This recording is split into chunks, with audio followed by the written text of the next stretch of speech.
네, 감사합니다. 우리 하나님의 말씀을 봅니다. 누가복음 7장 31절부터 35절까지 말씀을 봅니다.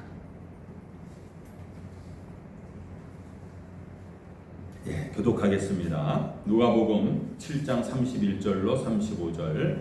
또 이르시되 이 세대의 사람을 무엇으로 비유할까? 무엇과 같은가?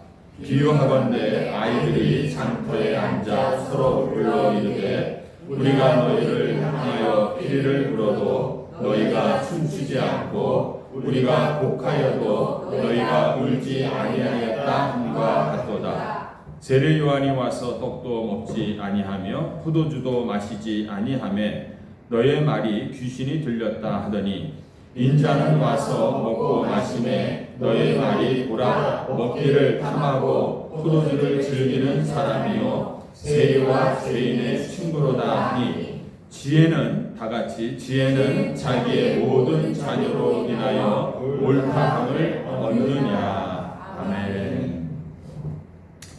우리가 그 옛날 그 어릴 적을 생각해 보면은요, 뭐 이렇게 집안에 들어와서 그 책을 읽거나 뭐 이런 생각은 별로 없고 그냥 바깥에 나가서 친구들하고 뛰어놀던 그 생각들이 제일 많습니다. 그래서 저녁때가 되면은 밥 먹으라고 엄마가 불러도 그 친구들하고 노는 것 때문에 그냥 그 엄마 아빠를 도망다니는 그런 기억들이 있어요. 그때 뭘 하고 놀았나를 생각해 보니까 남자들끼리는 딱지치기, 구슬치기, 말뚝박기 이런 걸 하면서 놀았고, 여자들하고 같이 할 때는 뭐 단방구, 뭐 오징어 게임, 뭐 무궁화꽃이 피었습니다. 이런 것들을 하면서 우리가 놀았더라고요. 여러분들 나름대로 이렇게 우리가 어린 시절을 그렇게 놀면서 거기서 우리가 사회성을 우리가 익히기도 하고 또 건강도 거기서 우리가 챙길 수가 있었다는 겁니다. 오늘 저희가 보는 이 예수님의 이 비유를 우리가 한번 생각해 보는데요. 오늘부터 이 여름 동안에는 어떤 큰 주제를 가지고 어떤 책 한 권을 가지고 시작하기보다는 그 예수님이 하신 이 비유들, 특히 누가복음과 마태복음에 나와 있는 비유들을 한 7, 8가지를 선정을 해갖고 이 비유에 대한 말씀들을 우리가 한번 나눠보려고 합니다. 그래서 오늘 예수님의 비유를 우리가 생각해 보는데 예수님의 비유에 오늘은 어린아이들이 즐기는 놀이가 등장을 합니다. 예수님의 비유의 특징 중에 하나는 일상에서 우리가 주위를 둘러보면은 바로 눈에 띄는 것들을 비유로서 예수님께서 영적인 진리와 교훈을 우리들에게 말씀해 주고 계세요. 오늘 여러분들 7장 32절을 다시 한번 보시면은 비유하건대 아이들이 장터에 앉아 서로 불러 이르되 다같이 우리가 너희를 향하여 피리를 불어도 너희가 춤추지 않고 우리가 곡하여도 너희가 울지 아니하였다 함과 같도다. 이렇게 얘기합니다. 이 장터는요 어른들만 붐비는 곳이 아니라 이 장터에는 먹거리 볼거리들이 많기 때문에 어린 아이들도 그 장터에 많이 모였다는 것이에요. 그래서 한 구석에서 어린 아이들끼리 지금 노는 장면을 우리가 떠올리면 되는데 오늘 본문에 보면은 예수님 당시의 아이들은 무슨 놀이를 하고 놀았냐면은 우리가 우선 딱지치기, 구슬치기, 오징어 게임 하듯이 놀듯이 그 당시에는요 결혼식 놀이 게임 또 그 당시에는 장례식 놀이를 하면서 놀았다라는 거예요. 네. 결혼식 놀이를 하는데 이쪽에서 아이들이 피리를 불면은 이 반대쪽에 있는 아이들이 이 피리에 맞춰서 춤을 추면서 노는 겁니다. 그리고 또 장례식 놀이를 할 때는 이쪽 아이들이 곡을 하면은 이쪽 사람들이 반대쪽 아이들이 아이고 하면서 슬피 우는 흉내를 내면서 그런 놀이를 하고 놀았다는 거예요. 지금 우리가 생각할 때 그게 무슨 놀이일까 했지만 2000년 전에 아이들이 그렇게 놀았다는 것입니다. 그런데 예수님이 들려주신 이 비유의 내용은 뭐냐? 결혼식 놀이를 하면서 이쪽의 아이들이 피리를 부는데 다른 쪽 아이들이 뭘 하진 않아요? 춤을 추지 않고 있다. 이런 얘기를 하고 계시고 장례식 놀이 할 때도 한쪽에서 아이들이 곡을 하는데 다른 쪽 아이들이 슬피 우는 흉내를 내지 않는다라는 겁니다. 무슨 얘기냐? 원래 놀이를 하면은 이 장단이 맞아야지 재밌는 거 아닙니까? 그런데 피리를 불어도 춤을 추지 않고 곡을 하여도 울지를 않는 이런 재미없는 그런 놀이가 지금 하고 있다라는 것이에요. 대체 이 비유를 통해서 예수님께서는 무슨 말씀을 지금 하고 싶으신 것일까? 여러분들 7장 31절을 제가 현대어로 다시 한번 읽어드릴 테니까 보시기 바랍니다. 이 세대 사람들을 무엇으로 비유하면 좋을까? 그들은 무엇과 같은가? 예수님께서 혼자 질문하시고 나서는 이렇게 한번 비유해보자 하시면서 32절 말씀을 지금 하고 계시다라는 것입니다. 그래서 예수님께서는 장터에서 지금 아이들이 결혼식 놀이를 하고 장례식 놀이를 하는 것으로 당시 세대 사람들을 비유하고 있다. 그 놀이로 그 당시 때 사람들이 어떠한 사람들인지를 지금 비유로 말씀하고 있다라는 것입니다. 그러면 여전히 질문이 남는데 뭐냐면 과연 여기에 나오는 이 세대 사람들은 누구를 가리키는 것이냐? 이 세대 사람들이 지금 어땠다는 것이냐? 이것을 우리가 알아봐야 된다는 거예요. 이걸 알기 위해서는요, 사실 오늘 본문 말씀을 가지고는 우리가 알 수가 없습니다. 그래서 이 비유는요, 꼭 이 전후 문맥을 봐야 되는 거예요. 우리가 앞으로 볼 이 비유 말씀도 보면은 이 비유만 가지고 우리가 해석하기 힘들기 때문에 전에 예수님께서 무슨 말씀을 하셨는지, 무슨 사건이 있었는지를 보고 이 비유를 우리가 봐야 된다라는 것입니다. 자, 그렇다면은 예수님께서 과연 무슨 말씀을 하시다가 이 비유가 나왔는지, 어떤 상황 속에서 이런 장터에서 놀고 있는 아이들의 비유가 나온 것일까를 우리가 한번 보려면 앞으로 돌려봐야 됩니다. 7장 18절 한번 보시기 바랍니다. 자, 18절 말씀을 한번 읽어볼까요? 시작. 요한의 제자들이 이 모든 일을 그에게 알리니, 이렇게 얘기합니다. 무슨 얘기냐면요, 세례 요한의 제자들이 요한에게 가서 예수님께서 행하신 일들을 보고하고 있는 거예요. 어떤 일들을 보고하고 있냐면 7장 1절부터 17절까지를 우리가 보시면은 백부장의 종도 고침을 받고, 또 이미 죽어서 장례를 치르고 있었던 한 과부의 아들도 살리셨다라는 얘기를 하는 겁니다. 요한의 제자들이 예수님이라는 분이 지금 이런 일들을 행하셨다라고 세례 요한에게 보고를 하니까 세례 요한이 제자 둘을 예수님께로 직접 보내서 질문을 합니다. 19절 말씀을 한번 읽어볼까요? 19절 시작. 요한이 그 제자 중 둘을 불러 주께 보내어 이르되 오실 그이가 당신이오니까 우리가 다른 이를 기다리오리까? 이렇게 묻습니다. 세례 요한이 생각하기에 예수님이 메시아가 맞는 것 같은데, 분명히 메시아 같은데 당시 유대인의 전통이나 이 기대와는 뭔가가 상당히 지금 다른 부분이 예수님에게서 나타나고 있다라는 겁니다. 분명히 메시아는 맞는 것 같은데 뭔가가 좀 다르다, 이런 느낌을 받은 거예요. 왜 그러냐면은 과부의 아들을 살리실 때도 예수님께서 이 관에다가 손을 직접 댑니다. 무슨 얘기냐? 당시 유대인들이라면 하면은 이 죽은 시체에다가는 절대로 손을 대지가 않습니다. 이것이 율법이거든요. 근데 예수님은 그 죽은 시체 관에다가 손을 대시고 살려주셨다는 거예요. 또 6장으로 더 앞으로 돌아가 버리면은 이 예수님의 말씀들이 당시의 유대인의 전통이나 관습, 가치관, 사고의 틀을 완전히 뒤집어 엎는 충격적인 그런 메시지를 전하고 계세요. 무슨 메시지냐? 안식일에 이삭을 베어서 물고 먹고 안식일에 병자를 고쳐줍니다. 그리고 가난한 자, 줄인 자는 복이 있다, 이렇게 말하고 부한 자와 배부른 자는 화가 있을지어다. 또 원수를 너는 사랑하라. 이런 당시로서는 아주 충격적인 말씀들을 예수님께서 하고 계신 거예요. 그러니까 세례 요한은 다시 한번 확인을 하고 싶었던 거예요. 메시아가 맞는 것 같기는 한데 다시 한번 확인해 보자 해서 이렇게 질문하니까 예수님께서 나는 메시아다 아니다 이런 말씀을 하는 하는 것이 아니라 이렇게 대답을 합니다. 22절을 볼까요? 7장 시작. 예수께서 대답하여 이르시되 너희가 가서 보고 들은 것을 요한에게 알리되 맹인이 보며 못 걷는 사람이 걸으며 나병 환자가 깨끗함을 받으며 귀먹은 사람이 들으며 죽은 자가 살아나며 가난한 자에게 복음이 전파된다 하라. 바로 22절에 이러한 모습은 어떤 모습이냐면 구약에 예언되어진 메시아가 하시는 일들인 거예요. 그러니까 여러분들 예수님의 말씀에 세례 요한은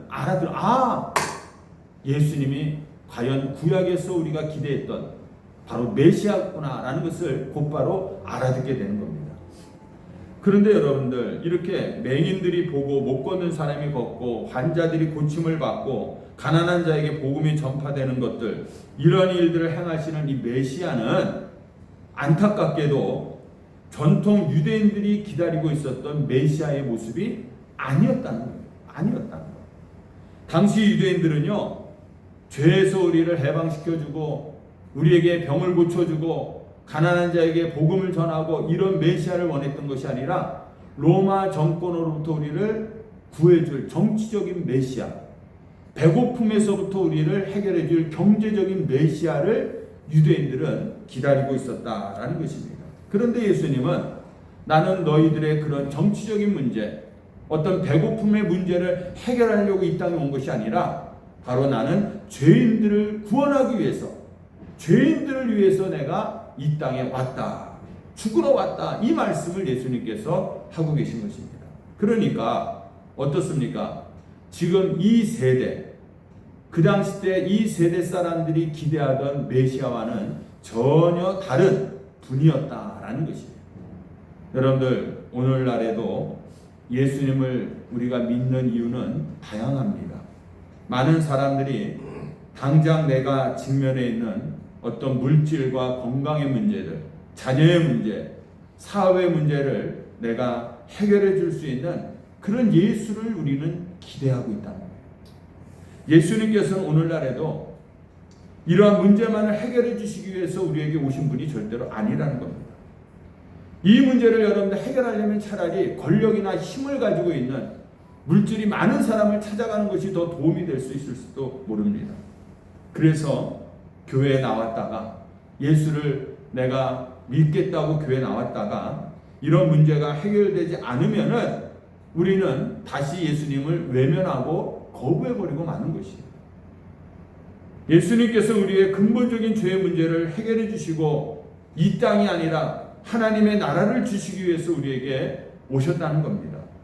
이 죄의 문제가 여러분들 해결되지 않고서는요 절대로 이 세상의 어떤 문제도 여러분들 해결될 수가 없다라는 것이에요. 세상의 문제를 해결하기 위해서 교회에 나왔지만은 예수님은 이 세상의 문제를 해결해 주기 전에 먼저 죄의 문제가 해결돼야 된다는 겁니다. 그런데 우리는 죄의 문제에 대한 해결, 여기에는 관심이 없고 당장 내 건강, 물질의 문제에만 관심을 갖고 예수님께 이 문제만 빨리 해결해 달라, 우리가 이렇게 요구하고 있다는 거예요. 그래서 이 문제가 해결이 안 되면 교회를 떠나고 예수를 외면해 버리는 이러한 일들이 벌어지고 있다는 것입니다. 그래서 예수님께서 23절을 보시기 바랍니다. 23절 시작. 누구든지 나로 말미암아 실족하지 아니하는 자는 복이 있도다 하시니라.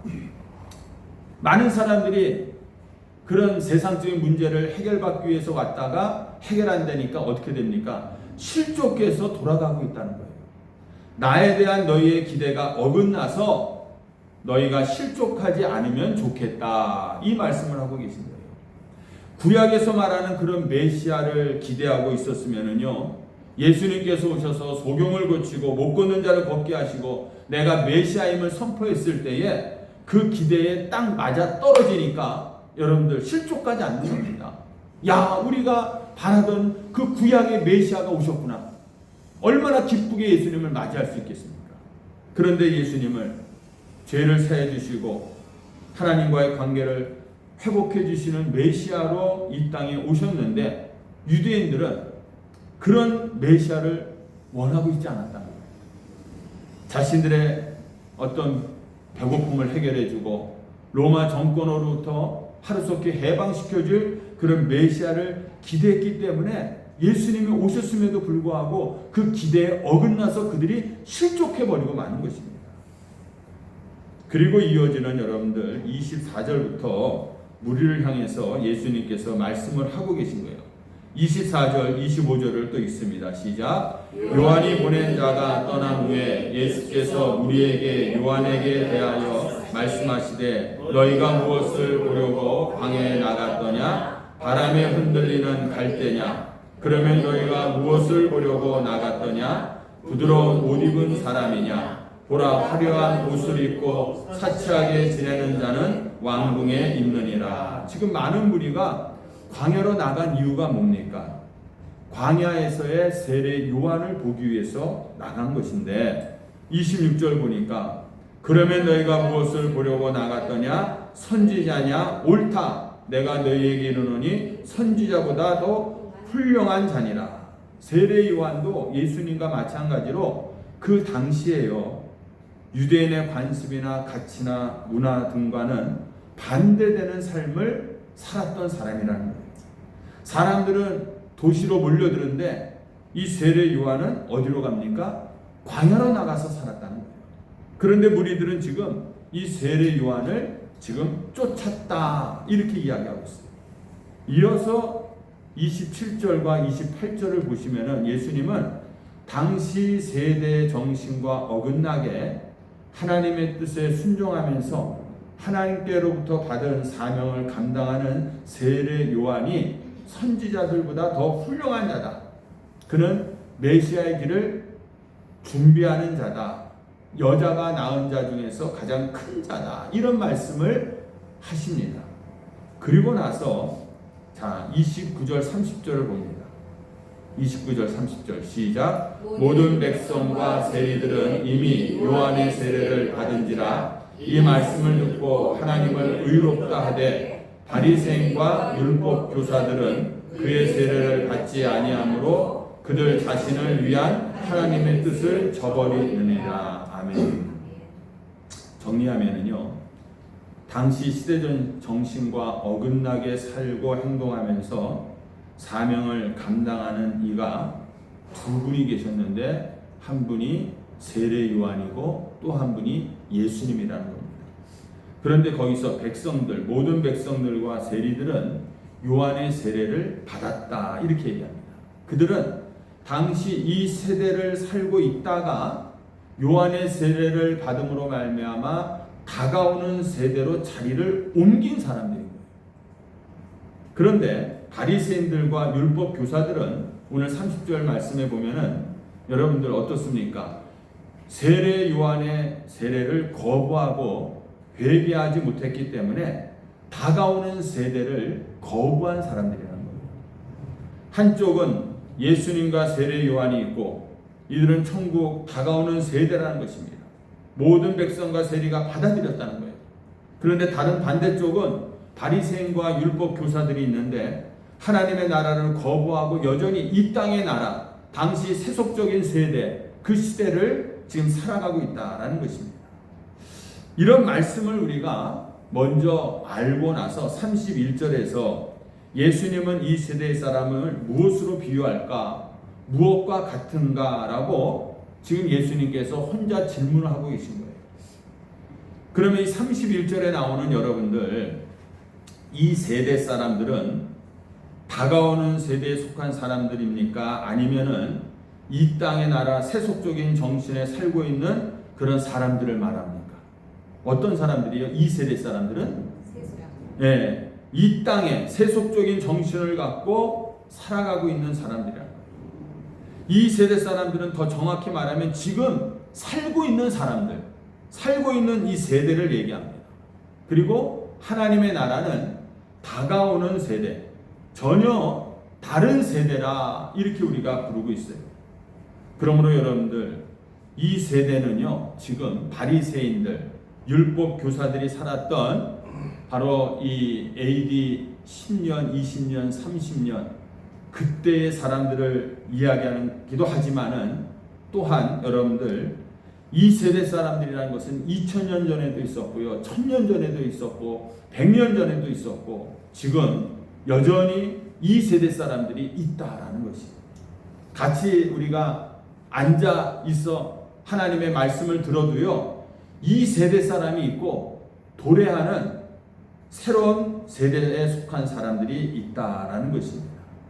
그래서 이 예수님과 세례 요한, 또 반대로 바리새인과 율법 교사들, 이 두 그룹의 사람들을 아이들이 장터에 앉아서 결혼식 놀이, 장례식 놀이를 하는 비유로 지금 설명을 하고 있는 거예요.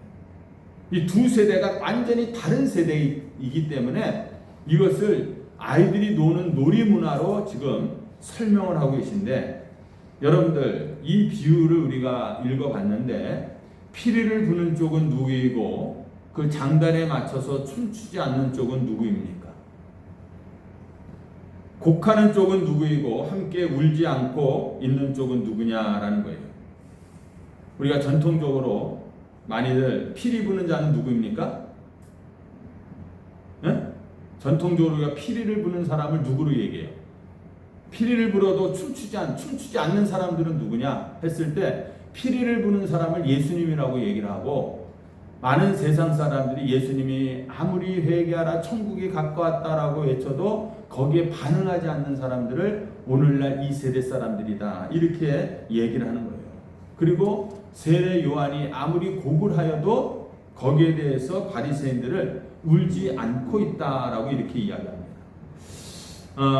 그래서 피리를 불어도 춤추지 않는 세대다 이렇게 표현을 하고 있는데, 여러분들 이렇게 해석하는 근거가 있습니다. 뭐냐? 34절을 보시면은 인자는 와서 먹고 마시매 이런 얘기를 하고 있어요.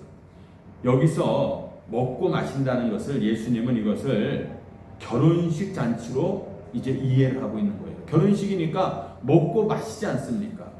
근데 세리와 죄인들까지 친구가 되어갖고 함께 먹고 마시니까 바리새인들과 율법 교사들은 결혼식에 참여하고 있는 예수님을 뭐라고 얘기하냐면은 먹기를 탐하는 자여 술고래다 이렇게 얘기를 하고 있는 거예요.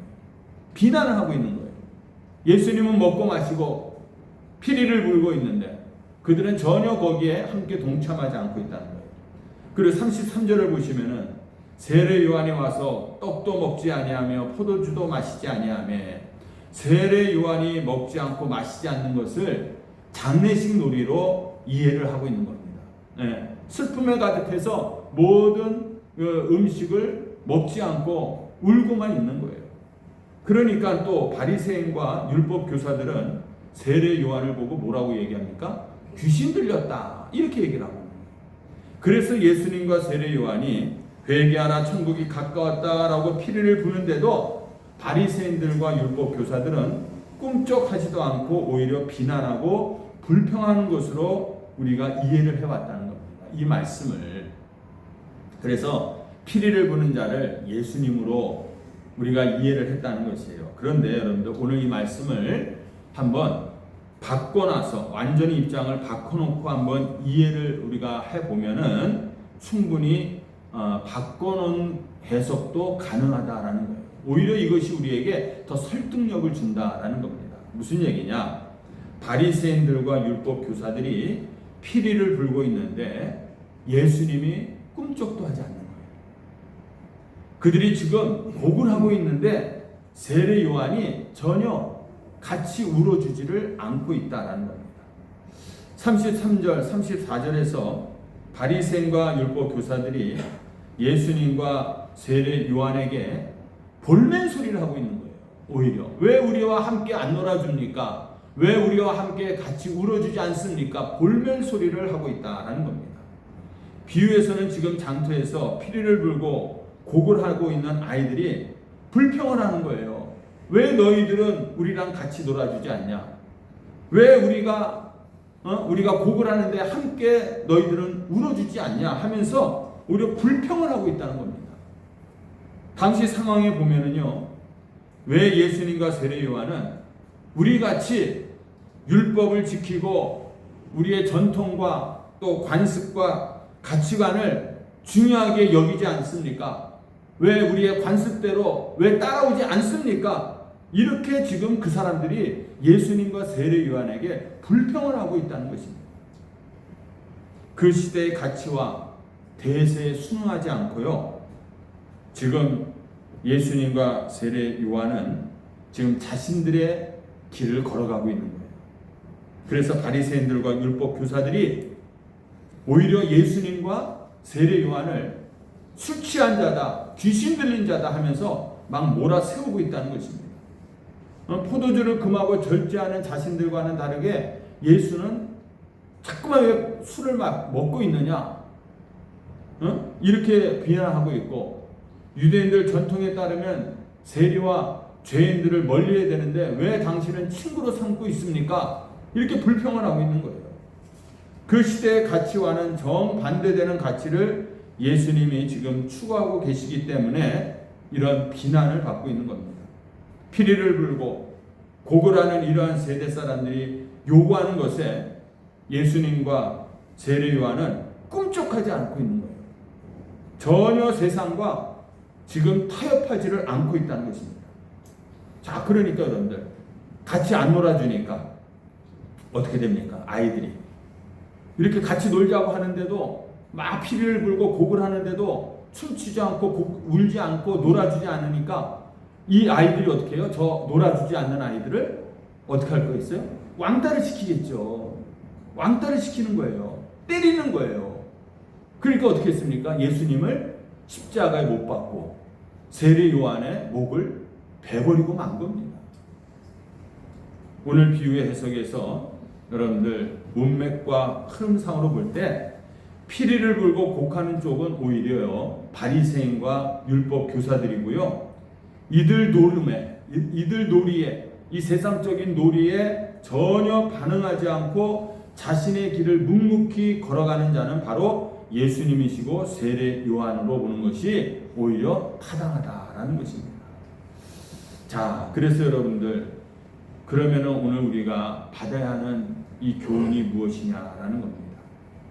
주님의 몸된 이 교회와 성도들은요, 오늘날 이 시대에, 이 세대의 요구에 우리가 반응해서는 안 된다라는 것입니다. 같이 놀자. 그래서 같이 어깨동무하고 같이 마시고 즐기고 놀고 그런 삶으로 우리가 빠져서는 안 된다라는 것입니다. 이 시대와 이 시대 정신의 요구에 그저 우리가 묵묵히 우리의 갈 길을 우리는 걸어가야 된다라는 것입니다. 그 길은 분명히 십자가의 길이고요. 넓은 길이 아니라 좁은 길이지만은 바로 예수님과 세례 요한이 걸어가신 길이다라는 것입니다. 여러분들 우리의 삶을 돌아볼 때에 정말 이 세대 속에서 과연 내가 무엇을 할 수 있을까? 이런 고민들을 우리가 젊었을 때 많이 하지 않습니까? 그런데 지금 와서 우리가 그 과거들을 돌이켜 볼 때에 정말 우리가 해야 할 일들이 무엇이었는가? 정말 이 시대 정신에 맞춰서 우리가 같이 나아가는 것이 옳은 길이었는가? 그 길이 과연 그 세대가 가고 있었던 그 길들이 과연 옳은 길이었는가를 우리가 다시 한번 생각해 보게 되는 것입니다. 도시를 떠나서 광야에서 메뚜기와 소청을 우리가 먹고 살더라도 그 길이 옳은 길이다 하면은 여러분들 과감하게 세상의 그런 기준과 가치관을 우리가 거부하고 돌아서야 한다는 것이 오늘 예수님께서 우리에게 주시는 교훈인 줄로 믿습니다. 아멘. 그럴 수 있는 담대함, 용기, 믿음을 다 합쳐서 한 단어로 오늘 표현하고 있는데 35절의 말씀이에요. 지혜는 자기의 모든 자녀로 인하여 옳다함을 얻느니라. 이 지혜는 세상 가치와 요구에 꿈쩍하지 않는 그런 성도들의 신앙과 삶을 말하고 있는 것입니다. 그러므로 지혜가 있다면은 결국 우리가 옳다함을 얻을 것이다. 이렇게 말씀하고 있어요. 여러분들 세상의 기준과는 거꾸로 된 다른 기준을 가지고 사시는 저와 여러분들이 다 되시기를 주님의 이름으로 축원합니다. 세상의 가치에 동조하지 않으면 때로는 우리가 바보 소리를 들어요. 때로는 왕따를 당합니다. 세상의 기준을 보면은 저 예수 믿는 사람들은 뭔가 좀 모자라 보이는 그런 사람들처럼 취급을 받을 수 있습니다. 그러나 그 착한 행실 때문에 오히려 악한 일을 저지르는 저들이 마음에 찔려서 우리를 괜히 미워하고 우리를 욕하고 핍박하는 것인데, 우리 주님께서는 핍박하는 자는 복이 있다, 기뻐하고 즐거워하라, 오히려 세상이 너희를 핍박할 때 너희들은 기뻐하고 즐거워하라 라고 우리 주님께서는 말씀하고 계십니다. 우리 그리스도인은 세상 모든 사람들이 다 예스다라고 얘기할 때에 우리는 노라고 이야기할 수 있는 그런 지혜가 있어야 될 줄로 믿습니다. 다 오른쪽으로 가자고 해도 우리는 왼쪽으로 갈 수 있는 그런 지혜의 용기가 필요하다는 것이에요. 여러분들, 초대교회에 기독교의 상징이 뭐였습니까? 물고기 표시였어요. 물고기 표시. 그런데 이 가끔 물고기 표시가 오른쪽을 향해 있는 그 스티커들을 우리가 봅니다. 예전에 이 물고기 표시 예수 믿는 사람들이 많이들 붙이고 자동차에 붙이고 다녔잖아요. 근데 이 물고기가 제가 볼 때 왼쪽이 머리가 돼야 되는 거예요. 근데 오른쪽으로 잘못 붙인 사람들이 있다. 거기 보면 이제 글씨가 거꾸로 붙은 거예요. 헬라어가 잘못 붙였는데, 여러분들 이것을 우리가 볼 때요, 이 벽화를 보면은 그 당시 때의 그리스도인들의 벽화를 보면은 다 물고기가 왼쪽을 향해 있었다. 항상 물고기는 왼쪽을 향해 있었다. 무슨 얘기냐? 그 의미는 세상이 다 오른쪽을 향해 가더라도 우리는 묵묵히 예수의 길, 십자가의 길, 왼쪽의 길을, 세상과는 반대되는 길을 우리는 가겠다라는 그런 의미가 거기에 있었다는 겁니다. 그러므로 여러분들, 그리스도인들이 욕을 먹는 이유가 다른 게 아닙니다. 오늘날 왜 예수 믿는 사람들이 욕을 먹는다고 생각하세요?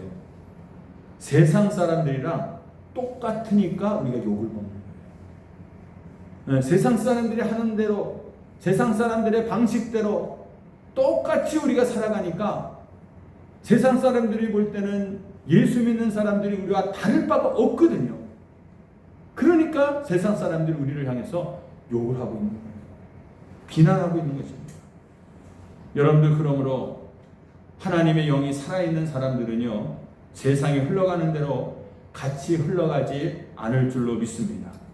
네. 그렇게 거꾸로 정신으로 살다 보면은요, 오히려 세상에 우리가 선한 영향력을 우리가 끼치게 되는 것입니다. 그래서 복의 근원 역할을 감당하는 그 자리에 우리가 서게 될 것이다 라고 예수님께서 우리에게 약속하고 계십니다. 오늘날 사탄이 공중권세 잡은 이 땅에서 우리가 천국 시민으로 하나님의 법대로 살아가는데, 여러분들, 절대로 그런 삶은 순탄치 않은 삶이라는 거예요. 만만치 않습니다. 우리가 예수님의 말씀하신 하나님의 말씀대로 살아가려면요, 이 세상의 법과 기준과 부딪히는 것들이 얼마나 많이 있는지 모릅니다. 그런데 교회에서는, 말씀에서는, 하나님의 말씀은 계속해서 하나님의 법대로 살라라고 우리에게 요구하고 계신 거예요. 그러니까 우리 안에 어떤 일이 벌어집니까? 갈등과 마찰이 일어나는 거예요. 자꾸만 눈에 보이는 세상은 이렇게 살아야 될 것 같은데 하나님은 이렇게 살지 말고 하나님의 뜻대로 살아야 된다고 말씀하니까 내가 결정을 짓지 못하는 거예요. 오히려 세상 사람들은 그냥 하나님 말씀 무시하고 세상 방식대로 살아갑니다. 아무 거리낌 없이 결단하고 살아갑니다. 근데 우리 예수 믿는 사람들은 거기에서, 세상과 하나님 사이에서 자꾸만 갈등과 마찰이 일어날 수밖에 없다는 거예요. 만약에 여러분들이 그런데 그런 갈등을 일어날 때 제가 이렇게 얘기할 때, 목사님 저는 아무런 갈등이 없어요, 이러면은요, 자신의 정체성을 드러내지 않고 지금 속이고 살아가든지 아니면 아예 믿음이 없든지 둘 중에 하나인 겁니다. 우리 예수 믿는 사람들은 이런 얘기할 때마다 지금 내가 가지고 있는 어떤 문제를 놓고 기도할 때마다 갈등이 일어날 수밖에 없는 거예요. 그래서 참된 그리스도인의 삶은 이 세대의 법과 기준과 늘 부딪히고 갈등하게 됩니다. 이것을 한마디로 뭐라고 얘기하냐면 환란이에요, 환란.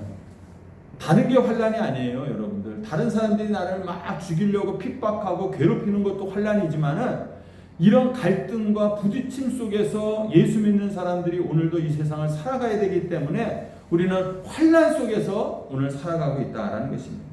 절대로 이 땅에서의 삶이 우리 예수 믿는 사람들은 평탄치가 않다라는 것을 여러분들이 늘 기억하시기 바랍니다. 그래서 비록 갈등하고 부딪히면서 살지만은 그런 가운데서 우리가 살아갈 수 있는 능력을 하나님께서 주시겠다고 약속하고 있잖아요. 내가 세상을 이기노라 말씀하고 계십니다. 그렇게 살아가는 삶이 참으로 지혜로운 삶인 줄로 우리는 믿습니다. 그러므로 성도님들, 세상 사람들이 우리한테 와갖고 야 같이 놀자 이렇게 우리를 유혹할 때 아니 나는 너희들과 안 놀아 이렇게 담대하게 단호하게 거절할 수 있는 저와 여러분들이 되시길 바랍니다. 오늘 이 비유 속에서 이야기하고 있는 것은 우리가 예수님과 세례 요한과 같이 세상을 거슬러 올라갈 수 있는 그런 삶을 살라라고 우리에게 요구하고 있는 것입니다.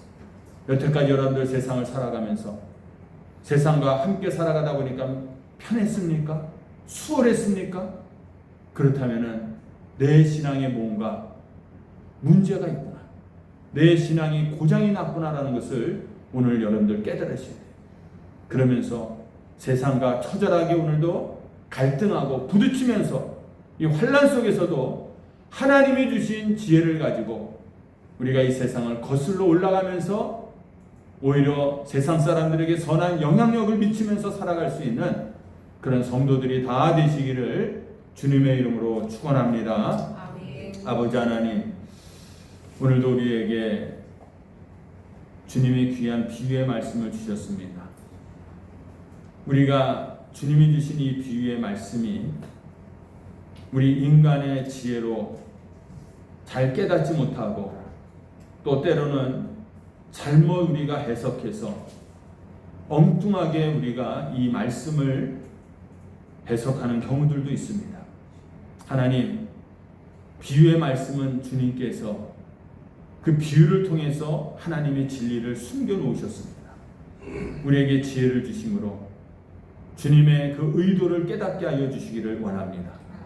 오늘 이 말씀이 하나님 예전에 내가 알고 있었던 그런 말씀이었다면 다시 한번 이 말씀을 깊게 생각해 보면서 오히려 우리들에게 정말 이 세상을 살아가는 데 있어서 힘든 결단과 또 요구를 지금 주님께서 하고 계십니다.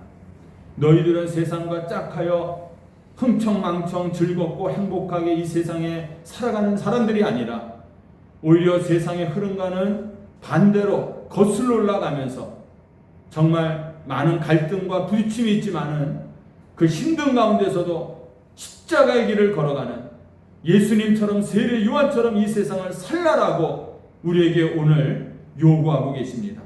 그 삶이 때로는 우리에게 버겁습니다. 그렇게 살아가려고 할 때 하나님 부딪히는 것들이 너무나도 많기 때문에 때로는 그것을 포기하고 싶을 때도 있습니다. 아버지 하나님, 오늘 이 시간 우리의 마음을 온전히 주님 앞에 내려놓습니다. 하나님 도와주시기를 원합니다. 나는 할 수 없지만 하나님께서 함께하여 주실 때에 이런 결단을 내리고 오늘도 세상의 방식이 아니라 하나님의 말씀대로 우리가 살아가게 될 줄로 믿습니다. 거기서 부딪히는 것들 능히 우리가 감당할 수 있는 힘을 하나님께서 주실 줄로 믿습니다. 오늘도 주님의 그 능력 가운데서 우리가 살아갈 수 있는 성도들 다 되게